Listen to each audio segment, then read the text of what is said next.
महाराष्ट्रातील अनुदानित, अंशतः अनुदानित तमाम शिक्षक शिक्षकेतर बंधू आणि भगिनींनो नमस्कार।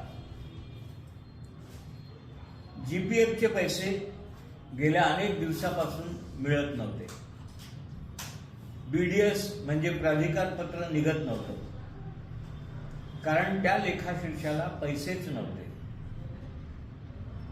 मग यावेळी पुरवणी मागणी त्या संबंधित लेखाशीर्षाला म्हणजे 83-36-0038 हे लेखाशीर्ष आहे वित्त विभागाचं जीपीएफ करिता। या लेखाशीर्षाला 309 कोटी रुपयाची मागणी केली होती आणि ईपीसी कमिटी मग पुढे जाऊन ही मागणी मंजूर व्हावी असा अजितदादांपुढे आग्रह देखील मी धरला होता। जीपीएफ अडीअडचणीला लोकांना लागतं,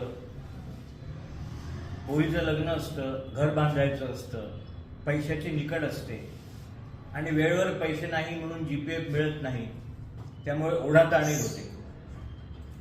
त्यामुळे आज 83-36-0038 या लेखाशीर्षाला 309 करोड रुपये सोडले। आता बीडीएस निघेल म्हणजे प्राधिकार पत्र निघेल, जीपीएफचे दिले जातील आणि साधारणतः महिन्यात दीड महिन्यात महाराष्ट्रातले सगळे जीपीएफचे जे बिल आहे परतावा ना परतावा त्याची रक्कम आपल्याला लवकरच मिळेल। माझी अंशतः अनुदानित शिक्षकांना एक विनंती आहे की त्यांनी त्यांच्यापुरती माझे व्हिडिओ मर्यादित न ठेवता जर अनुदानित शिक्षकांना दिले तर मी काय काम करतो आहे हे अनुदानित शिक्षकांना कळेल। आता प्रश्न आहे थकीतचा। बघा, थकीत म्हणजे काय?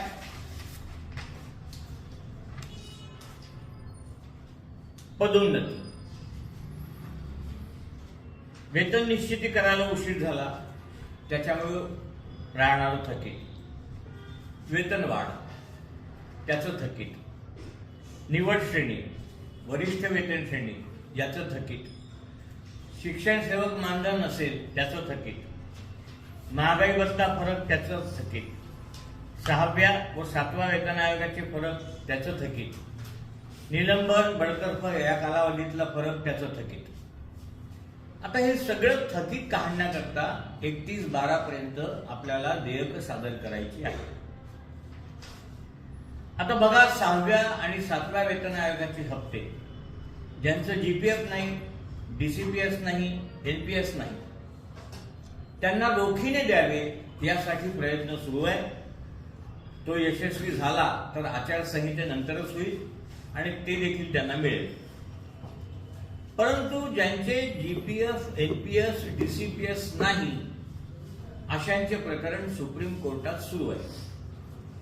त्यांना जुनी पेन्शन योजना कुठल्याही परिस्थितीत 30 जून 2026 पूर्वी मिळेल। त्यांचे आपोआप जीपीएफ खाते सुरू होतील आणि मग हा फरक देखील ऑनलाईन त्यांना मिळेल। परंतु आज ते रोखी स्वरूपात देण्याकरता प्रयत्न सुरू आहे, ते झाले की तुम्हाला कळलं। आता हा जो फरक आहे थकीत वेतनाचा हा मिळण्याकरता 442 या हेडला पैसे आहेत, 502 ला आहे, 558 ला आहे। परंतु आता अंशतः अनुदानितचे लोक समजावून घ्या।